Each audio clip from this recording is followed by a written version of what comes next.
Olá, estudante! Como você está?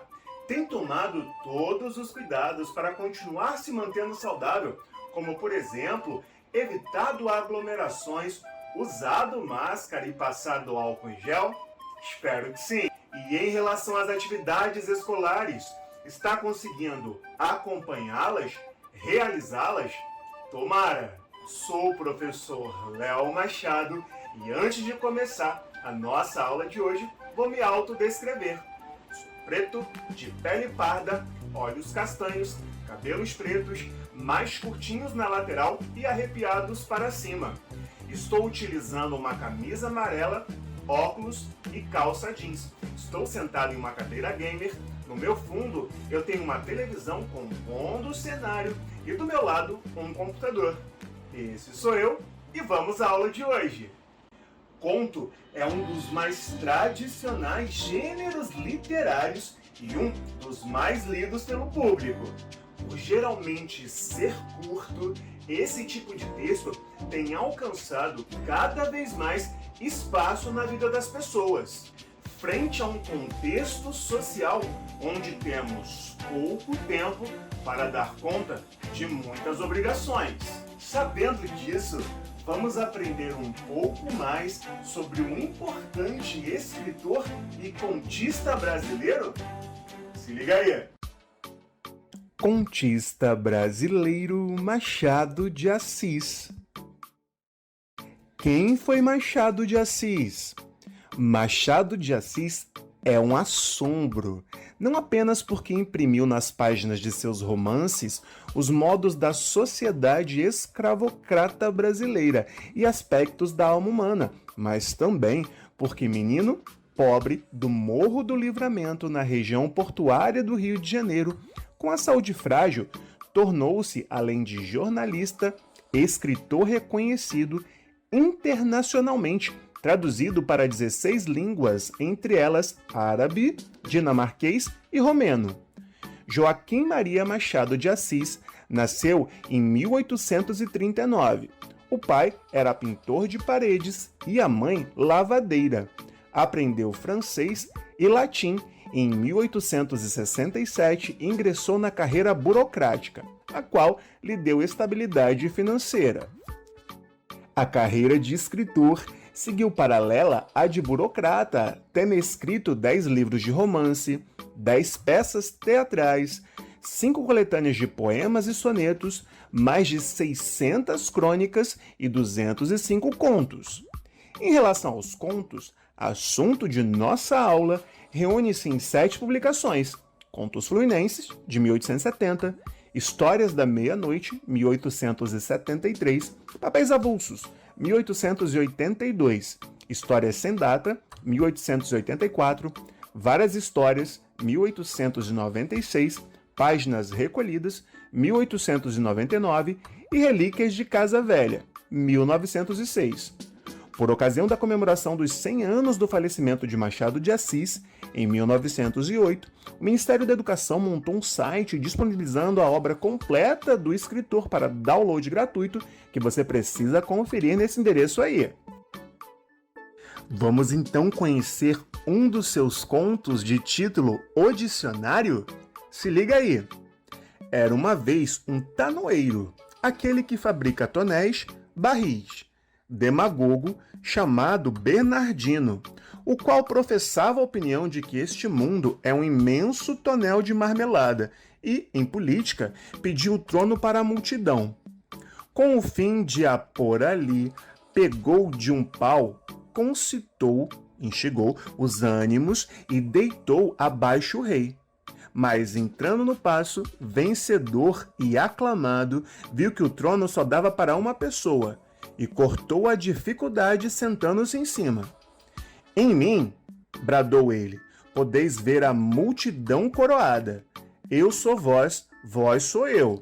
O primeiro ato do novo rei foi abolir a tonoaria, indenizando os tanoeiros, prestes a derrubá-lo com o título de magníficos. O segundo foi declarar que, para maior lustre da pessoa e do cargo, passava a chamar-se, em vez de Bernardino, Bernardão. particularmente encomendou uma genealogia a um grande doutor dessas matérias, que em pouco mais de 1 hora o entrocou a uma tal ou qual general romano do século IV, Bernardus Tanoarius, nome que deu lugar à controvérsia que ainda dura, querendo uns que o rei Bernardão tivesse sido tanoeiro e outros que isso não passe de uma confusão deplorável com o nome do fundador da família. Já vimos que essa segunda opinião é a única verdadeira. Como era calvo desde verdes anos, decretou Bernardão que todos os seus súditos fossem igualmente calvos, ou por natureza, ou por navalha, e fundou esse ato em razão de ordem política, a saber que a unidade moral do Estado pedia a conformidade exterior das cabeças. Outro ato em que revelou igual sabedoria foi o que ordenou que todos os sapatos do pé esquerdo tivessem um pequeno talho no lugar correspondente ao dedo mínimo, dando assim aos seus súditos o ensejo de se parecerem com ele, que padecia de um calo. E o uso dos óculos em todo o reino não se explica de outro modo senão por uma oftalmia que afligiu a Bernardão logo no 2º ano do reinado.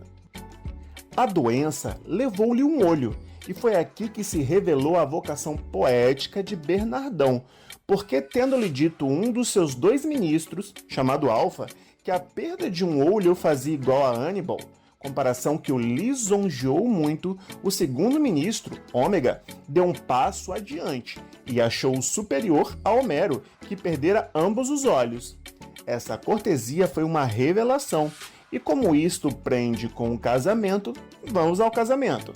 Tratava-se, em verdade, de assegurar a dinastia dos Tanoários.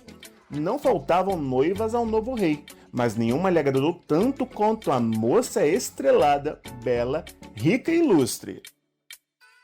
Essa senhora, que cultivava a música e a poesia, era requestada por alguns cavalheiros e mostrava-se fiel à dinastia decaída. Bernardão ofereceu-lhe as coisas mais suntuosas e raras, e por outro lado, a família bradava-lhe que uma coroa na cabeça valia mais que uma saudade no coração, que não fizesse a desgraça dos seus quando o ilustre Bernardão lhe acenasse com o principado, que os tronos não andavam a rodo, e mais isto e mais aquilo. Estrelada, porém, resistia à sedução. Não resistiu muito tempo, mas também não cedeu tudo. Como entre os seus candidatos proferia secretamente um poeta, declarou que estava pronta a casar, mas seria com quem lhe fizesse o melhor madrigal, uma composição poética, em um concurso. Bernardão aceitou a cláusula, louco de amor e confiando em si, tinha mais um olho que Homero e fizera a unidade dos pés e das cabeças. Concorreram ao certame, desafio, que foi anônimo e secreto, 20 pessoas. Um dos madrigais foi julgado superior aos outros todos. Era justamente a do poeta amado. Bernardão anulou por um decreto o concurso e mandou abrir outro. Mas então, por uma inspiração de exímio maquiavelismo, ordenou que não se empregassem palavras que tivessem menos de 300 anos de idade. Nenhum dos concorrentes estudara os clássicos. Era o meio provável de os vencer. Não venceu ainda assim porque o poeta amado leu à pressa o que pôde, e o seu madrigal, a composição poética, foi outra vez melhor. Bernardão anulou esse segundo concurso, e vendo que no madrigal vencedor as locuções antigas davam singular graça aos versos, decretou que só se empregassem as modernas e particularmente as da moda. Terceiro concurso e terceira vitória do poeta amado.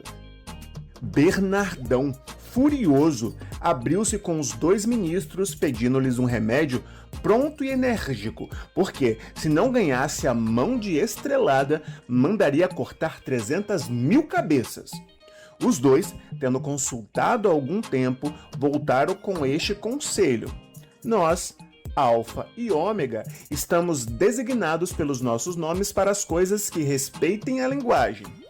A nossa ideia é que Vossa Sublimidade mande recolher todos os dicionários e nos encarregue de compor um vocabulário novo que lhe dará a vitória. Bernardão assim fez, e os dois meteram-se em casa durante 3 meses, findos aos quais depositaram nas angustas mãos a obra acabada, um livro a que chamaram Dicionário de Babel, porque era realmente a confusão das letras. Nenhuma locução se parecia com a do idioma falado. As consoantes trepavam nas consoantes, as vogais diluíam-se nas vogais, palavras de 2 sílabas tinham agora 7 e 8 e vice-versa. Tudo trocado, misturado, nenhuma energia, nenhuma graça, uma língua de cacos e trapos. Obrigue Vossa Sublimidade esta língua por um decreto, e está tudo feito. Bernardão concedeu um abraço e uma pensão a ambos, decretou o vocabulário e declarou que ia fazer-se o concurso definitivo para obter a mão da bela estrelada. A confusão passou do dicionário aos espíritos. Toda a gente andava atônita. Os fanfarrões cumprimentavam-se na rua pelas novas locuções. Diziam, por exemplo, ao invés de bom dia, como está? Plerferjeps Hopha. A própria dama, temendo que o poeta amado perdesse afinal a campanha, propôs-lhe que fugissem. Ele, porém, respondeu que ia ver primeiro se podia fazer alguma coisa. Deram 90 dias para o novo concurso e recolheram-se 20 madrigais. O melhor deles, apesar da língua bárbara, foi o poeta amado. Estrelada era tão admiravelmente bela que Bernardão não se atreveu a magoá-la e cedeu. Desgostoso, encerrou-se 8 dias na biblioteca, lendo, passeando ou meditando. Parece que a última coisa que leu foi uma sátira do poeta Garção, e especialmente esses versos que pareciam feitos de encomenda. O Raro Apelles, Rubens e Rafael, inimitáveis, não se fizeram pela cor das tintas. A mistura elegante os fez eternos. Gostou de aprender um pouco mais sobre esse escritor e de conhecer sobre um dos seus contos? Espero que sim!